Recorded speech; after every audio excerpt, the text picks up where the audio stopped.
G'day guys and girls, today I want to compare these two powerhouse cameras from Fujifilm, the X-H1 versus the X-T3. What suits my needs and what is going to suit your needs? Let's go and find out and roll that intro.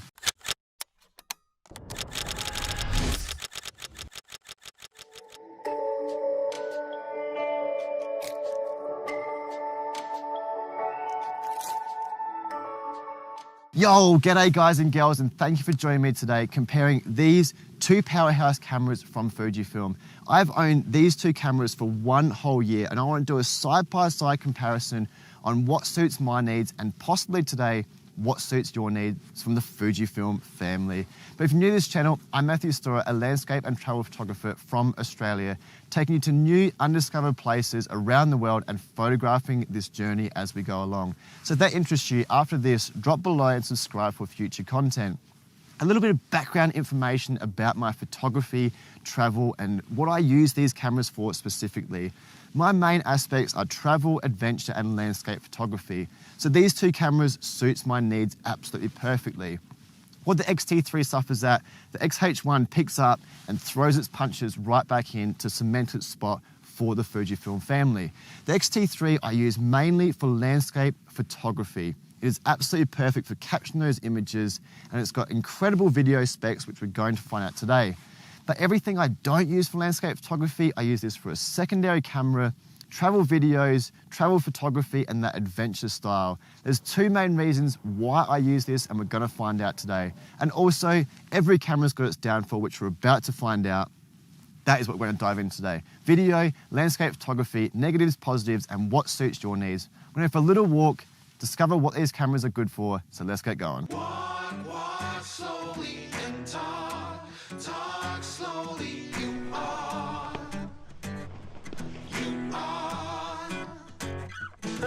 It's better knowing how to fall than to stumble. Living on the line with the truth all there. I've seen you on the radar so many times. I don't want to end up hiding. I don't want to end up fighting. So if you're coming close. Right, so the video aspects of these two cameras, I want to break this department into two main key points: the travel side of things and the professional video shooting.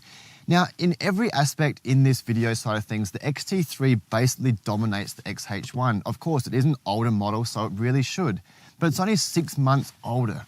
400 megabytes compared to 200 megabytes, a 265 codec compared to a 264 codec, 60 frames a second compared to 30 frames a second at 4K. You're probably thinking right now, the X-H1 stands no chance. But coming in round 6 in the boxing match, it throws a massive right hook because of the in-body image stabilizer, something the X-T3 does not have. And for me personally is a huge benefit. The reason behind this is because the two aspects that I spoke about, the professional side of things and the travel side of video for me is a huge percentage difference. 70% for travel and YouTube compared to 30% for the specific professional videography. So the freedom and versatility that X-H1 can give me with the in-body image stabilizer, I don't need to shoot at 400 megabytes per second. I shoot at about 100 because of YouTube compression. I more want the storytelling of what the X-H1 and the in-body image stabilizer can do over the high quality that the X-T3 can. But for my professional side of things, chuck this on a gimbal, on a tripod, and it excels in mostly every department than the X-H1 does.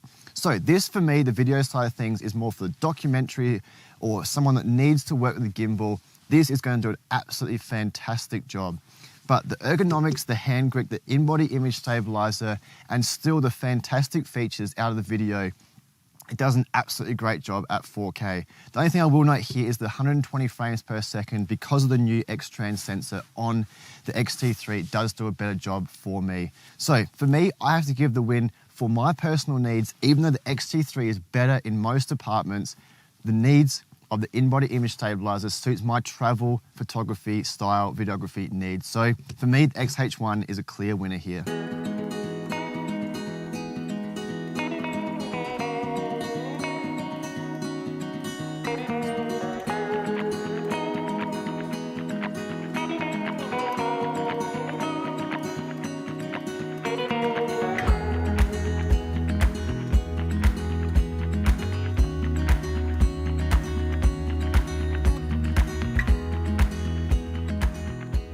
Okay, so moving on to the photography side of things, we're starting with the X-T3 because this is my main go-to camera for photography.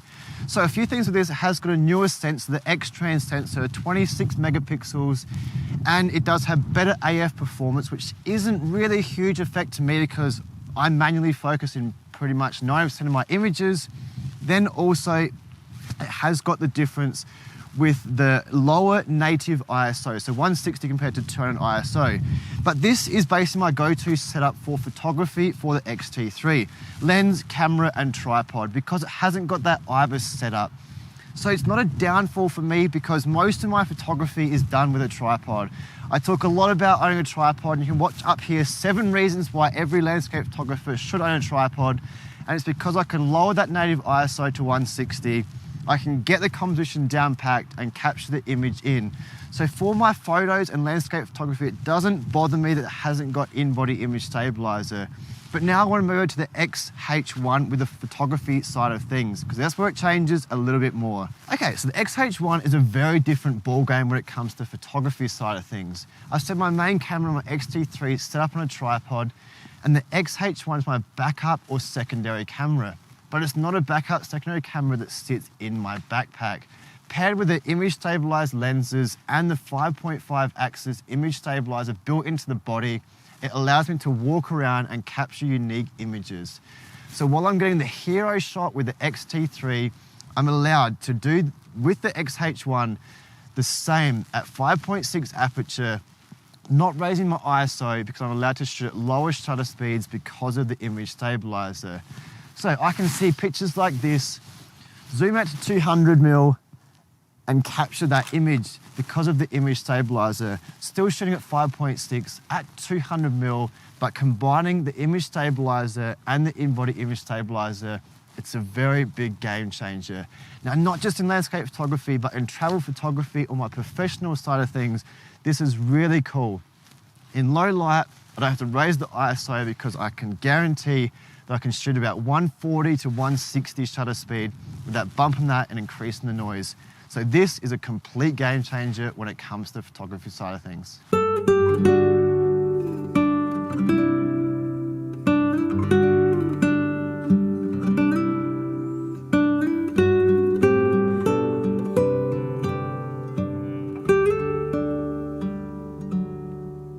Okay, so here we are finally looking at these two cameras directly. We've compared the video aspect, that allowing me to walk around with the in-body image stabilizer, the YouTubing content where I can hold it and film myself, but the better capabilities out of the X-T3.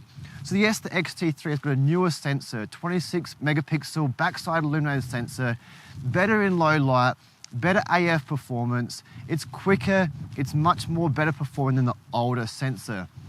But also inbuilt into it, the video aspects at 400 megabytes, the codec, the Zebra. We can go on and on about how good this camera is in that aspect. But also the X-H1 got a really good feel to the body of it, the ergonomics, the buttons on the back are laid out so much nicer. The in-body image stabilizer, that huge king punch back at the X-T3 with the X-H1. But I wanted to add some downfalls that both cameras have. Battery life. The battery life in both or all Fujifilm cameras is really, really bad. Especially with the X-H1, using that in-body image stabilizer, it chews through the battery a lot more. I've seen anywhere from 10 to 15 minutes less out of a battery when recording in 4K, which is not very good. But also, the 120 frames a second in the old sensor of the X-H1 is not great either. But getting on to the X-T3, what do I find negative about it? Obviously that in-body image stabilizer, the battery life, as I said about all of them, but also the ergonomics of the grip. It doesn't feel good to carry around all day, every day, especially if I'm out shooting with travel or with clients. I'm using to try and get as many images as I possibly can. So what suits my needs? The big question, what suits my needs? If I had to choose just one camera, what would I choose? It would be the X-H1. If I had to choose to suit my needs, one camera only, what would it be? The X-H1 for sure, and let me explain to you why. When I'm traveling like I did to Egypt early last year now, the X-H1 was my go-to camera. I was doing travel videos for it, so I was able to handheld. I was doing low light photography at sort of that dawn dusk time. I was able to handheld. Walking around all day just taking travel images. Whatever it was, I found the X-H1 was the camera that I relied and grabbed on. The only time I look at this camera is when I do sit-down vlogs because of the eye detection, for the autofocus, and for landscape photography. That is it. This wins all the time. And let me tell you this, when I go on a professional shoot for paid clients earning good money, this is what comes. Can you believe it? Now, my question to you today is, let me know in the comments below, if you had to choose one of this, the X-H1 or the X-T3, what would you choose and why? That is the most important thing. Why would you choose it? For me, the in-body image stabilizer and the ergonomical grip of the X-H1 outweighs everything of what the X-T can do for me personally. Remember that, that's for me personally. But guys, there's me done for today. It's getting late, it's getting cold here. Thank you for joining me on this one, but let me know, what would you choose? I'll see you on the next one. Ciao.